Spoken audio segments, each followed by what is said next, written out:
FmStadio's second major update is live, and in today's video I'm going to show you how you can use the new frame management system and the new duplicate selection tool. We've been listening to everyone's feedback, and one of the biggest requests was a better way to deal with the frames, and in this video I'm going to show you exactly what we've changed. Here we have a very simple animation that I've created that shows a specific build-up that this team, in this case Barcelona, might want to use when playing out from the back. And one of the biggest requests was a better way to repeat a situation or duplicate a specific frame. And now with this new system, you can do exactly that. So for example, our animation ends here on frame 8. But if I want to go back to the starting position of this animation, I can right click on frame 1 and it gives me a different set of options. We can see that I can delete this frame, I can duplicate it with this button here, or I can append this frame as the next frame in the sequence. So for example, if after frame 8 I want to return to the starting position, I can simply right click on frame 1 and click the append button, which is this down arrow here. And now frame 9 will now return exactly to the start of this animation. And I can do this with any frame that I want. So for example, frame 9, I then want to skip to this situation. Let's find a good one. I want to skip to this situation here where the pass is made into the goalkeeper. So I can right click on frame 5, click the append button, and the next frame in the sequence will be exactly this pass. So if we play this animation back from the start, you can see that the initial animation plays exactly as we had it set up. It goes to this pass out wide into the right back, but then the animation returns to the start and we pass it back to the keeper.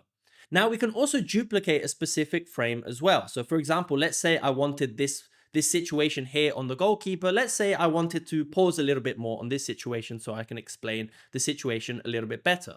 So if I click on frame 5, I right click, I can click this little plus icon, and now it will duplicate this specific frame.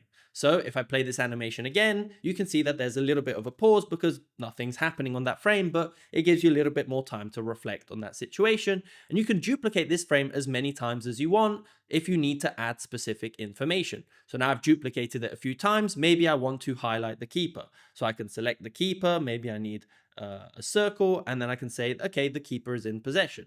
So now if I play this animation, we see that on frame 5, the keeper is highlighted, and I can then choose when I want to remove this circle. So let's say from frame 8, I don't need it anymore. I can remove it, and we can see that now the animation will play from that situation. You can now also delete a specific frame as well, rather than just the last frame in the sequence. So for example, let's say I no longer need these frames here. I can simply right click and delete whatever frames I want, and the animation will fill in the blanks. So for example, because I just deleted the frame with the pass to the keeper, if I play this animation, you can see that it goes right to the next frame and the animation will play from there. We hope that this new frame management system makes it much easier to work with longer projects and correct any mistakes you might have made along the way. The second major feature of this update is the duplicate selection tool, and I'm going to show you exactly how it works. So let's say that in this animation, I want to add a few arrows and a few polygons to add a bit more detail. So for example, let's say I want to highlight Real Madrid's front press. I can select A to connect these two players.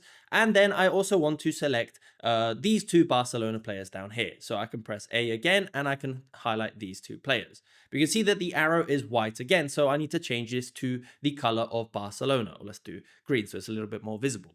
Now, previously, if you wanted to place another arrow, in this case, you can see in the menu that this is the arrow that we're going to go place.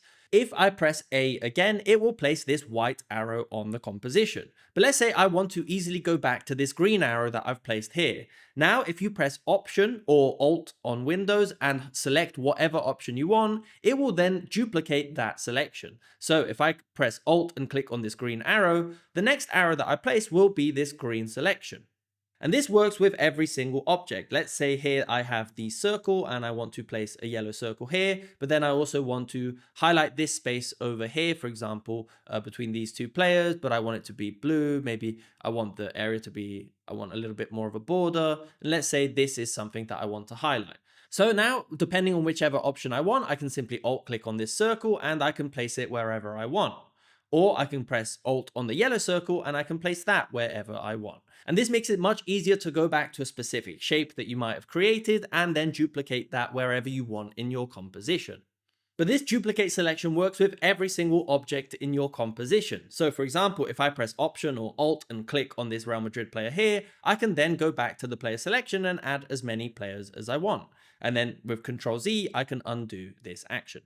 This works with training equipment as well. So if I open the training menu, let's say I need these poles here and I need to place them in my composition. Let's say I place one here, and one here. So I've placed these 3 markers on the pitch, but now I realize that I actually needed more markers. Instead of going back to the menu and selecting the option from here, you can simply alt click and you can continue selecting and placing them wherever you like. Thank you to everyone who's been supporting FmStadio so far. We really hope you're enjoying the software and we've had some incredible feedback already. If you do want to reach out for any suggestions you may have or any issues you may be facing as well, then the best place to reach us is on the FmStadio Instagram page. Thanks for watching.